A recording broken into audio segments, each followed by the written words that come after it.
Muito bem-vindo a mais um podcast. Eu sou Alexandre Mineiro e o tema do podcast de hoje é a mentalidade transformada. Como vai fazer diferença a maneira como nós pensamos, a maneira pela qual nós enxergamos a vida, como nossos pensamentos são organizados, ou seja, como a nossa mentalidade funciona, como nós enxergamos a vida através do filtro da nossa mente, da nossa mentalidade. Então, fica ligado, tenho certeza que você vai aprender algumas coisas aqui que podem mudar o rumo da tua história, o rumo daquilo que você está construindo ou desejando construir. Muito bem-vindo, fica ligado aí. Eu tenho ministrado algumas mensagens inspiradas num tema. Você não veio ao mundo a passeio. Quem esteve aqui nos últimos dois domingos, você vai entender. Comecei ministrando essa mensagem, onde eu falei sobre Josué. O momento em que Josué encontra, o momento em que Deus fala com Josué. Josué, Moisés é morto. Pega esse povo, porque você vai atravessar o Jordão. Deus fala para Josué, Josué, um tempo acabou.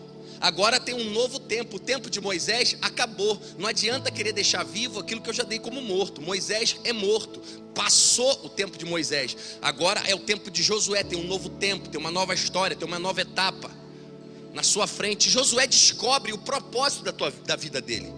Ele descobre o algo maior que Deus tinha na vida dele.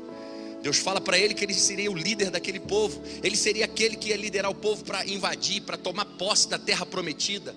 Josué descobre a grande obra que Deus tinha na vida dele.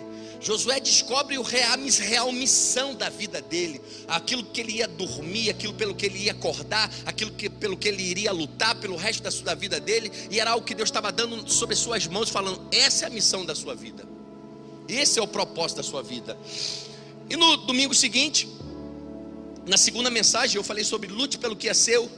Falei sobre quando Jesus chega naquela cidade dos Gadarenos, onde ele é recebido por um homem com uma legião de demônios. Jesus já pega os discípulos, entra no barco. Já no meio do mar, uma tempestade se levanta. A tempestade se levanta para atrapalhar a chegada de Jesus, porque Jesus fala para os discípulos, vamos para o outro lado. Ou seja, Jesus queria ir naquela cidade de Gadara. Jesus sabia que era uma cidade que vivia em trevas. Aquele homem, a Bíblia diz que ele vivia no meio dos sepulcros. Historicamente a gente estuda, a gente vai ver que aquela cidade era uma cidade onde tinha sepulcros abertos, cadáveres abertos ali. Aquele homem provavelmente devia ter feiticeiros, devia ter tantas coisas. Os judeus daquela terra não davam tanta atenção à palavra de Deus, ou nenhuma atenção, tanto é que eles criavam porcos. Os demônios saíram daquele homem e foram para os porcos. E a gente vê aquela legião, quando Jesus chega naquela terra, ou seja, quando Jesus já está indo no meio do caminho, uma tempestade se levanta. Jesus decide ir para aquele lugar que estava em trevas, para levar a sua luz, levar a sua palavra, levar a mensagem do reino de Deus. No meio do caminho, uma tempestade se levanta. Quando Jesus acalma a tempestade, manda o mar acalmar, manda o vento ficar quieto, e quando ele chega naquela cidade, logo ele é recepcionado por um homem endemoniado, com uma legião de demônio, aproximadamente 6.000 demônios dentro daquele homem. Ou seja, o diabo querendo impedir Jesus de realizar aquilo que ele iria fazer naquele lugar. A gente vê nitidamente o diabo sugando aquela terra, sugando a vida daquele homem, sugando a vida das pessoas daquela região, porque uma das estratégias do diabo é roubar aquilo que você ainda não viveu. Como assim, pastor? O diabo não quer roubar o teu presente, ele quer roubar o teu futuro. Ele não quer roubar o que você tem, ele quer roubar aquilo que você ainda pode ter. Ele quer, porque Herodes, inspirado pelo demônio, inspirado pelo rabudo, manda matar todas as crianças abaixo de 2 anos de idade, porque ele sabia que o Salvador estava nascendo, sabia que tinha uma profecia, que o rei dos judeus estava nascendo, tinha alguém diferente, que Deus estava fazendo alguma coisa. Então ele manda matar todos os meninos para quê? Para impedir Jesus de viver o seu ministério, de desenvolver aquilo que Deus tinha para ele, antes mesmo de começar. Quando Moisés nasce, Faraó, inspirado pelo demônio novamente, fala para as parteiras, se for menina deixa de viver, mas se for menino você afoga no Rio Jordão. Por quê? Porque no mundo espiritual Satanás estava percebendo, vendo que um libertador estava chegando, Deus estava fazendo alguma coisa, Deus estava trazendo alguém que ia libertar o povo do Egito. Então ele quer matar Moisés antes do ministério de Moisés começar. Sabe, o diabo não quer roubar o que você tem, o que você está vivendo, ele quer roubar aquilo que você vai viver. Então cuidado, você pode estar sendo roubado e não sabe. O diabo é um ladrão de destino. ele é um ladrão de futuro, ele é um ladrão de vida. Por isso que muita gente, muitas vezes, vive um dia após o outro, e o amanhã sempre é igual ao ontem. Ele chega amanhã, quando ele chega amanhã, não tem nada de novo. Por que não tem nada de novo? Porque o diabo passou na frente e já levou o teu amanhã. Quando chega depois da manhã, está igual ao ontem. Por que não tem nada de novo? Porque o diabo já roubou teu futuro, já roubou teu destino, antes mesmo de você viver. E hoje eu tenho uma mensagem que fala sobre orando a Deus essa semana. O Espírito Santo começou a ministrar no meu coração coisas sobre mentalidade. A importância de nós termos uma mentalidade transformada, uma mentalidade de acordo com a mentalidade do reino de Deus, uma mente que tem pensamentos a respeito das coisas de Deus, uma mente que pensa alinhada com Deus, porque o Evangelho, ele não é uma mudança de hábitos, o Evangelho, ele é uma transformação de mente, transformação, renovação de mente, da sua mentalidade, de uma maneira de pensar. A sua maneira de pensar vai determinar como você irá viver.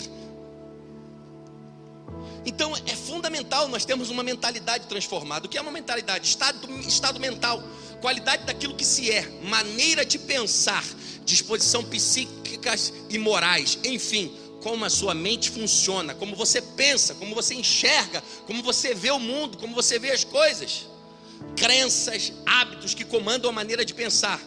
E se comandam a sua maneira de pensar, irão comandar a sua maneira de viver, porque as suas ações virão logo após os seus pensamentos. Primeiro você pensa, depois você age. A mentalidade é construída ao longo dos anos.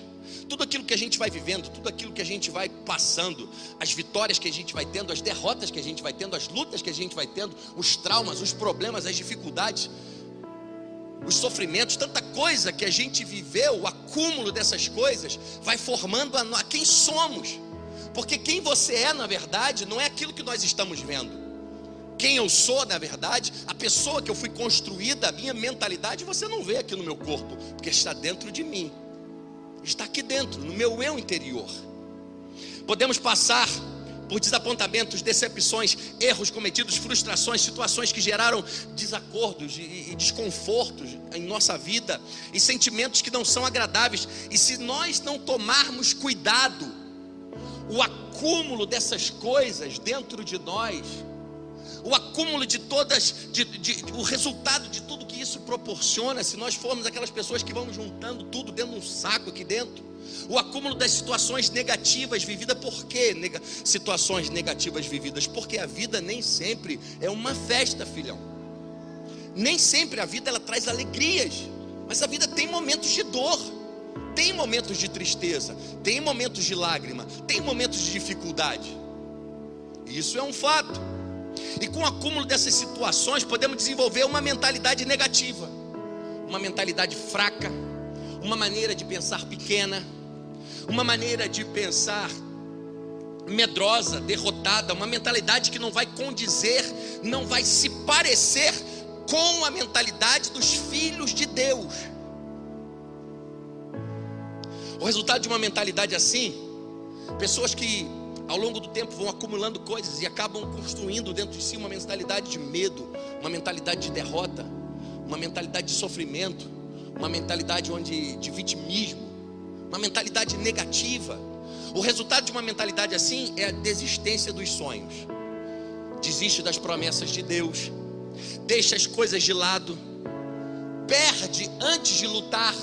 Tem pessoas que são assim. Como é que elas pensam? Falam assim: não, vou lutar para quê? Não vai dar certo. Vou fazer para quê? Não vai dar certo mesmo. Não dá certo comigo. Não vai dar certo. Eu vou te falar, eu era uma pessoa que pensava assim: cara, parece que tudo para mim é mais difícil. Quem pensa assim?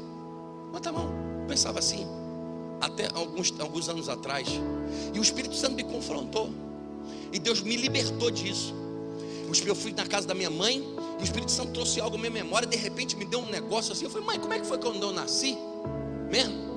Ela me contou: quando você nasceu, eu fui para o hospital tipo 6 horas da manhã, 5 horas da manhã. Você foi nascer 8 da noite, não saía, tiveram que me abrir de cima a baixo. Foi uma dificuldade, você já nasceu todo roxo, quase morrendo, você não saía de jeito nenhum. Foi uma dificuldade para você nascer. Aí caiu a ficha em mim. Pum!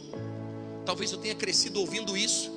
E eu desenvolvi algo dentro de mim. Parece que tudo para mim, até para mim nascer foi difícil. Aí automaticamente comecei a pensar, para mim tudo é mais difícil. O Espírito Santo me libertou naquela hora. Pá! Algumas coisas são difíceis, mas outras coisas vão acontecer naturalmente, como Deus quer que aconteça. Não tem nada de para mim vai ser diferente dos outros, para mim é pior do que todo mundo. Não é não. É se você pensar que é. Você vai fazer ser. Paramos de orar ousadamente quando temos uma mentalidade assim. Paramos de olhar o amanhã e o futuro com entusiasmo e esperança. Tem esperança para quê? Vai dar errado comigo mesmo. Exemplo. Essa semana eu fiquei pensando uma coisa. E você vê que eu estou fazendo uma introdução, já eu vou ler o texto, tá? A gente sabe que crises sempre foi assim, sempre será assim. Não é a primeira crise mundial, nem a segunda, nem a terceira. Crises em todos os estados, em todos os lugares, em todo momento. Toda crise gera oportunidades. Crises geram oportunidades. No meio da crise, pessoas estão perdendo dinheiro, é claro. Tem muita gente perdendo dinheiro, mas tem muitas pessoas dando um jeito, se reinventando, descobrindo outros caminhos. Aí essa semana eu pensando, o Espírito Santo trouxe algo no meu coração, e eu comecei a pensar, se crises geram oportunidades, tem pessoas perdendo dinheiro, isso é um fato. Se pessoas estão perdendo dinheiro, o dinheiro, meu amigo, ele troca de mão. Quando você vai na padaria, quando você compra algum negócio, o dinheiro sai da tua mão e vai para a mão do outro. Quando você recebe alguma coisa que alguém comprou de você, o dinheiro sai da mão dele e vem para a sua mão. O dinheiro troca de mão, você precisa entender isso. Alguém está perdendo. O dinheiro está andando na rua aí assim, ó. Eu preciso de um dono. Eu preciso de alguém que entenda o que é uma oportunidade para ver se me pega por aqui.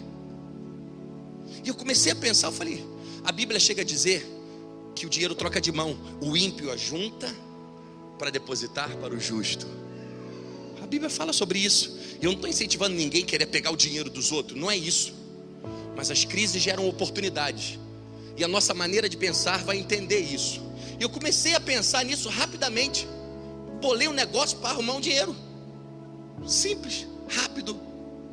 E essa semana a gente vai começar a ganhar dinheiro já. Se Deus quiser, vai dar certo. Eu creio. Por quê? Porque crises geram oportunidades. A nossa maneira de pensar, você pode ficar em casa e falar, meu negócio. Aí você conversa com um, fala, rapaz, como é que tá as vendas lá? Rapaz, tá uma porcaria. Tá ruim. Como é que tá as vendas lá? Tá brabo. E você lá, rapaz, ó, se eu comparar com o trimestre do ano retrasado, se eu comparar com o dia 13 do ano retrasado, rapaz, eu vendi 10% do que eu vendi ano passado. Se eu bater 2 anos atrás, eu não vendi nem metade do que eu tinha vendido ainda. Aí você fala com o outro, tá? Porque todos estão pensando assim. Mas pode ter alguém que pensa diferente. Não, tá, esse caminho tá ruim, mas eu vou fazer o seguinte, eu vou tentar outro caminho, eu vou fazer uma outra coisa, eu vou pensar diferente. Eu vou me reinventar, eu vou ter uma maneira nova de fazer as coisas. Eu vou pegar esse dinheiro de outro jeito. Mas ele vai entrar, vai acontecer. Por quê? É a maneira como nós pensamos. Nós podemos ter uma mentalidade onde vivemos como escravos dos acontecimentos. Vivemos como os reféns das circunstâncias. O que acontece? Os acontecimentos ditam o que vai acontecer na nossa vida. As circunstâncias dizem o que vai acontecer na nossa vida. A economia mundial diz o que vai acontecer na minha vida. O dólar vai dizer o que acontece na minha vida. Não, quem vai dizer o que acontece na minha vida é a minha vida de oração, a minha comunhão com Deus, são as promessas de Deus para a minha vida. Eu vou prosperar no meio da crise, eu vou avançar, eu vou crescer, eu vou viver as promessas de Deus. Meu amigo, o mundo está em crise, mas o céu não. O céu não está em crise. Deus não está economizando gasolina com os anjos não, meu filho. Não está economizando energia não. O que Jacó viu? Uma escada onde os anjos subiam e desciam. O céu está em movimento sobre a tua vida. Tem coisa de Deus para acontecer na tua vida. Você precisa crer, você precisa orar, você precisa buscar, você precisa acreditar e ter fé. A Bíblia vai dizer que somos filhos de Deus. Um filho conhece seus direitos. Um filho precisa pensar como filho, se sentir livre. Se a gente cresce na casa do nosso pai, e quando você cresce lá, você vive, você desfruta daquilo que o teu pai coloca na sua casa. Você não pede permissão para tomar um Danone na geladeira, para pegar água, para ir no banheiro. Você desfruta, você tem liberdade. Você se sente à vontade, você senta no sofá da tua casa, da casa do teu pai, da tua mãe, você vê televisão, você fica à vontade. Só que a Bíblia vai dizer, no Salmo 24:1, diz assim: do Senhor é a terra e tudo o que nela existe, o mundo e os que nele vivem.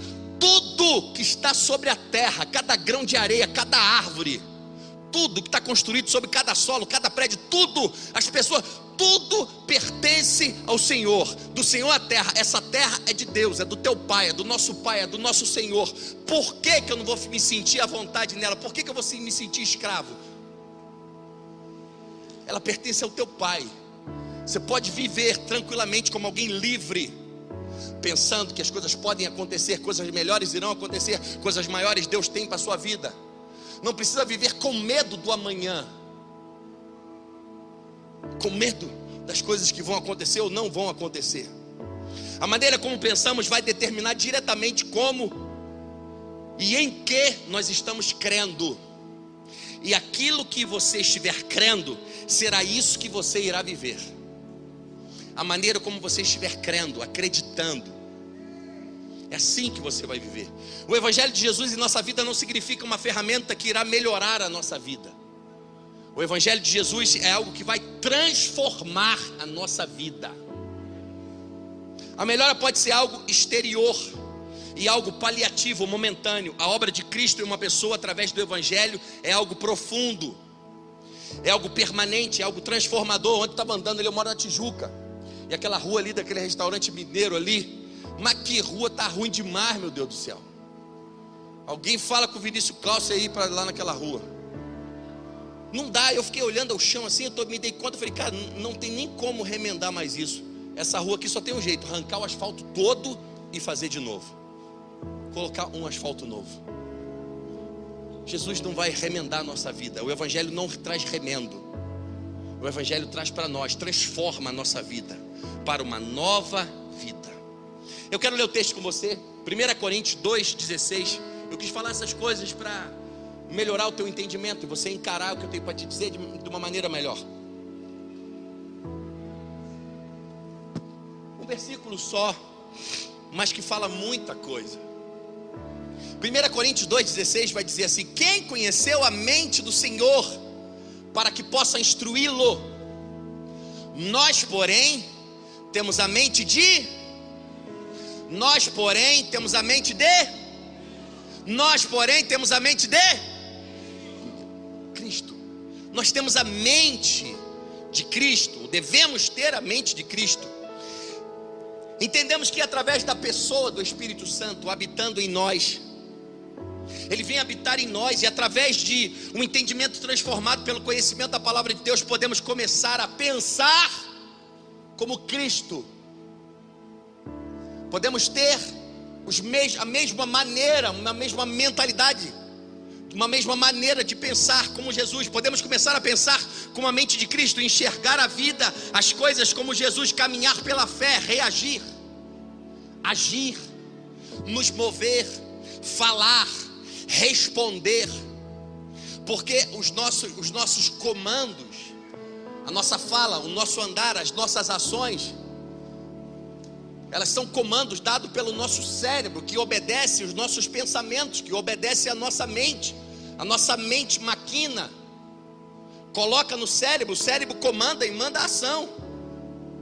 E se nós pensarmos como Cristo, tivermos uma maneira, uma mentalidade como a de Jesus, uma mente com paz, uma mente saudável, uma mente cheia de fé, uma mente banhada na unção de Deus, uma mente sendo dirigida por Deus, as nossas ações serão parecidas com as dele. Mas será que eu posso ser parecido como Jesus? Gênesis 1:26 vai dizer: então disse Deus, façamos o homem a nossa imagem, conforme a nossa semelhança. Nós fomos criados não para sermos iguais a Ele, nós fomos criados para sermos semelhantes a Ele. Então sim, nós podemos ter a mente de Cristo, porque iremos pensar como Ele, seremos semelhantes a Ele. Teremos uma maneira de pensar, de enxergar. Eu ministrei uma palavra aqui há alguns anos atrás, então não sei. Um dia eu estava orando em casa, e o Espírito Santo, eu pedindo a Deus, me dá uma palavra, Deus, o que eu vou ministrar nesse domingo? E o Espírito Santo me deu uma palavra, disse algo nos meus ouvidos, e disse, olhos da mente. Quando Deus me disse olhos da mente, eu falei, caramba, eu nunca escutei esse termo, olhos da mente. Eu falei, o que é isso? Comecei a estudar, comecei a revirar, e fui estudar sobre o olho. Eu falei, vou ver que coisa é essa de olho. Aí eu percebi que nós temos esse globo ocular, esse órgão aqui, essa coisa aqui, mas você não enxerga com esse olho, você sabia?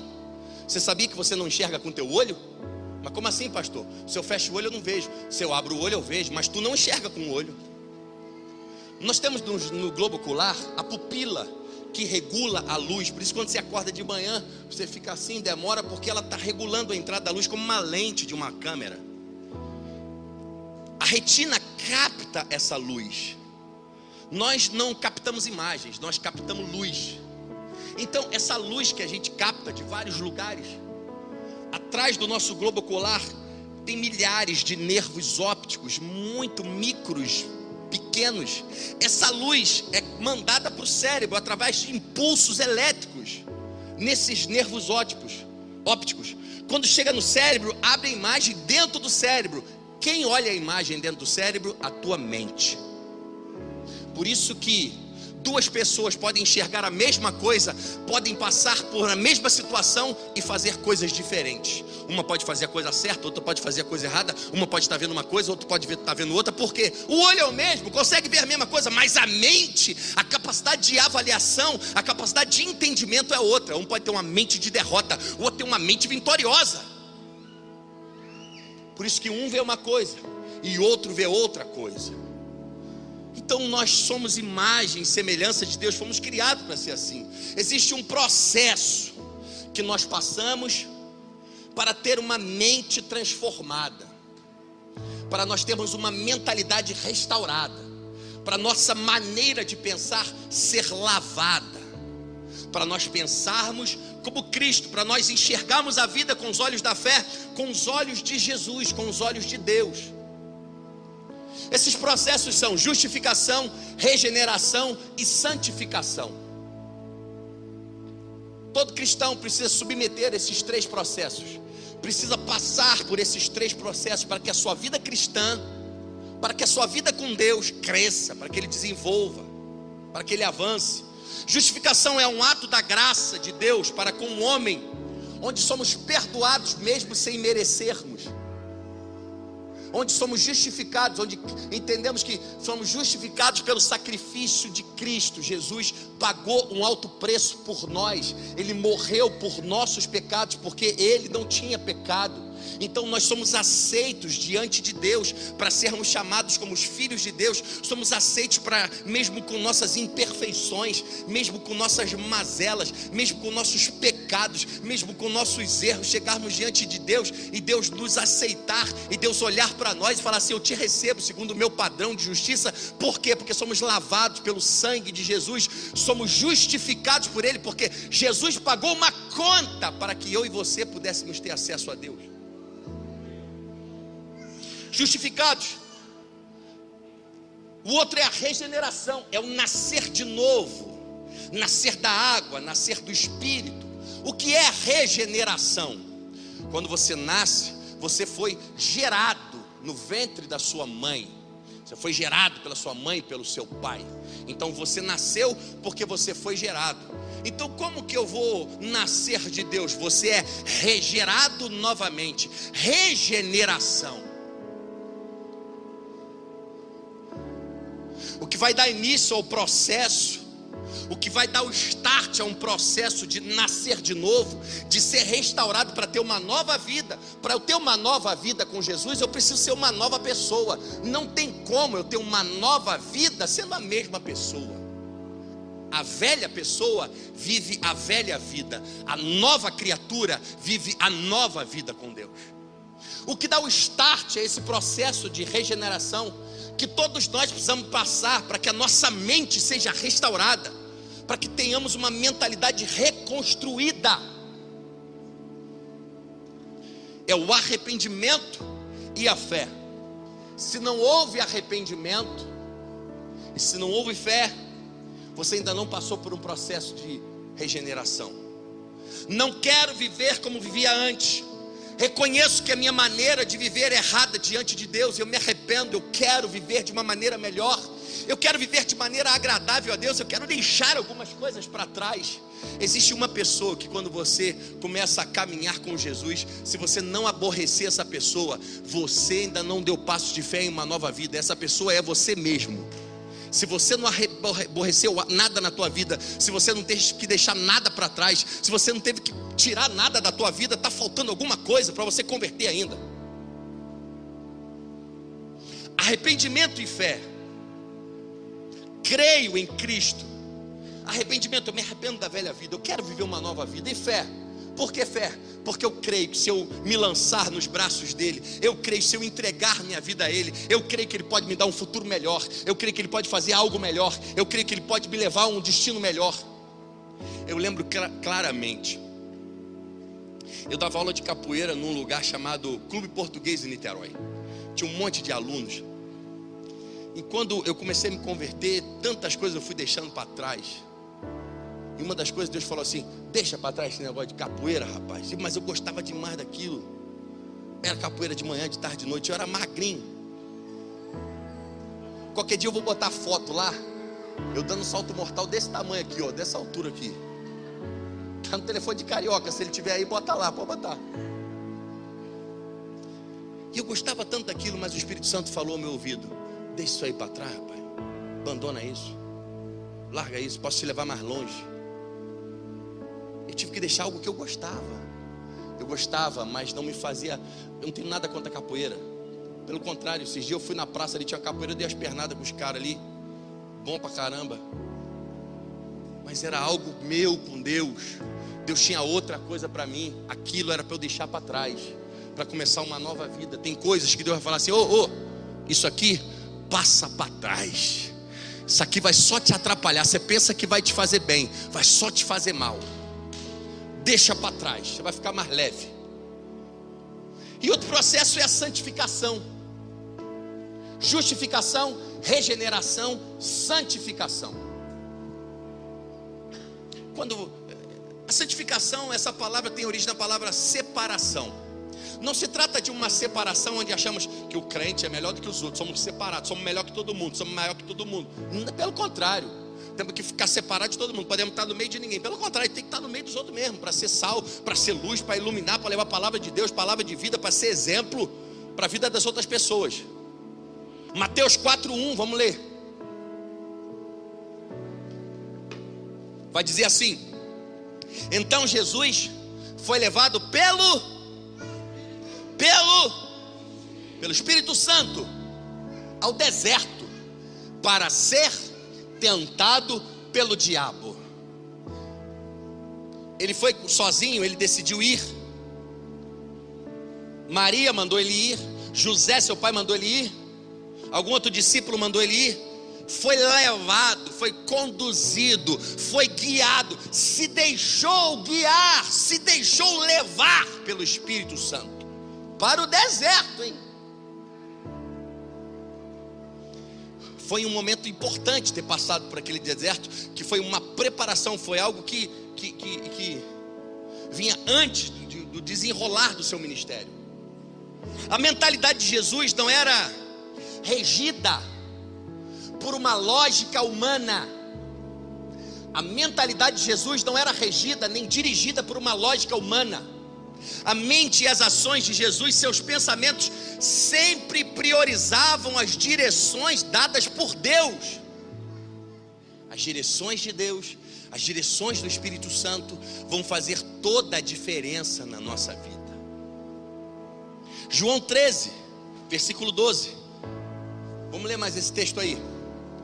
Quando terminou de lavar-lhe os pés, Jesus tornou a vestir sua capa e voltou ao seu lugar. Então lhes perguntou: vocês entenderam o que eu fiz? Ou seja, Jesus acabou de lavar os pés dos 12 discípulos. Voltou para o lugar e falou, pegou a capa e falou: vocês entenderam o que eu fiz quando eu lavei os pés de vocês? Vocês me chamam de mestre e senhor, e com razão, pois eu sou. Pois bem, se eu, sendo senhor e mestre de vocês, lavei seus pés, vocês também devem lavar os pés dos outros. Eu dei o exemplo para que vocês façam como lhes fiz. O que tinha acontecido naquele lugar?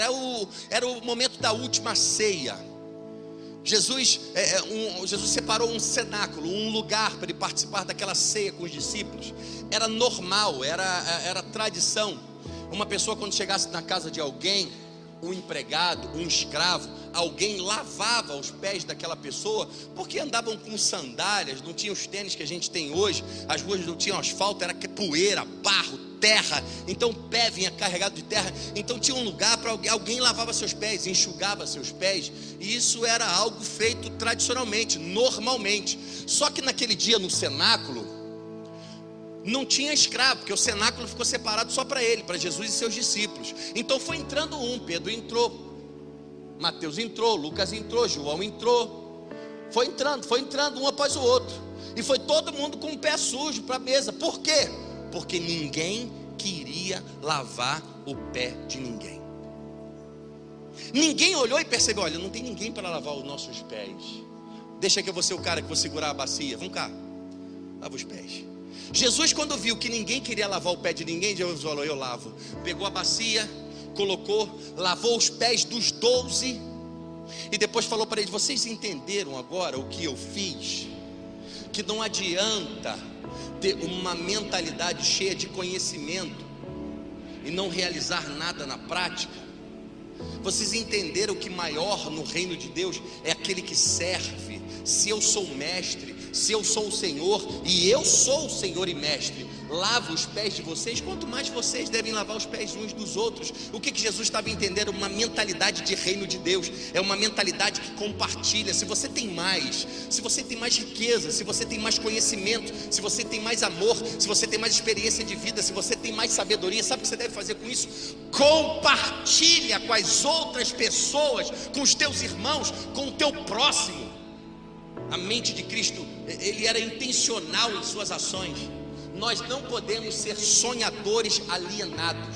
O que é um sonhador alienado? Está sempre sonhando, sempre dizendo que vai fazer.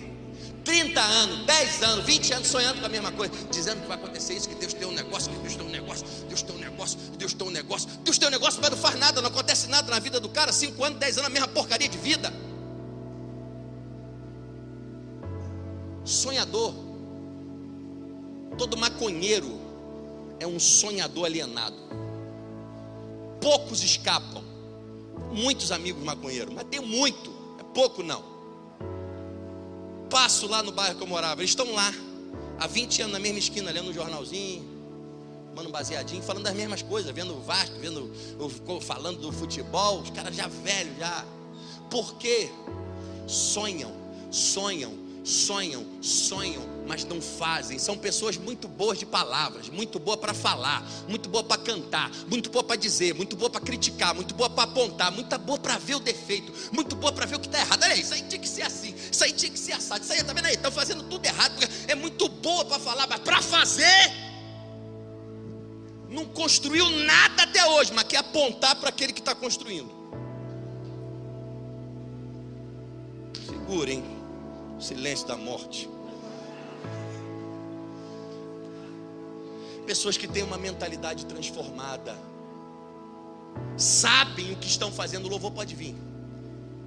Quando você tem uma mentalidade transformada, você passou pela justificação, pela regeneração, você está no processo da santificação, você sabe o que você está fazendo, você sabe o porquê você está fazendo, você sabe como fazer, você é intencional em suas ações. Fala aí, curtiu o podcast? Recebeu alguma coisa aí?